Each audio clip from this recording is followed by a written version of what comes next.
Le procès de Jayden Pinel et de Chad Pinel, les deux frères accusés du meurtre au deuxième degré de Conor Patrick O'Lallen, s'est poursuivi au Palais de justice de Montréal aujourd'hui avec le témoignage de Jonathan Lynn, un ami de la victime en visite de Vancouver au moment des faits.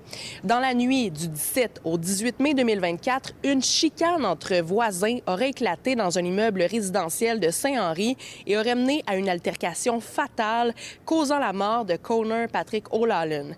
Les deux frères accusés dans cette affaire étaient alors âgés de 18 et 20 ans. Jonathan Lynn a expliqué en cours qu'ils ont passé la soirée du 17 mai avec un autre ami, Conor O'Lallen, et sa copine. Ils ont notamment débuté la soirée en faisant un barbecue. Ils ont ensuite sillonné les bars. Ils se sont aussi arrêtés dans un parc de Montréal où ils ont parlé de leurs projets d'avenir et leurs rêves. Ils étaient loin de se douter de la tournure des événements. Ils rentrent à l'appartement de Patrick O'Lallen vers 3 heures du matin, alors que la copine était déjà revenue et dormait. Ils auraient remarqué de la musique assez forte venant d'un appartement voisin. Malgré l'heure tardive, ils jouent à des jeux vidéo et commandent la nourriture. C'est vers 4 heures du matin que le Montréalais descend pour aller chercher la commande et remarque que la musique se fait toujours entendre.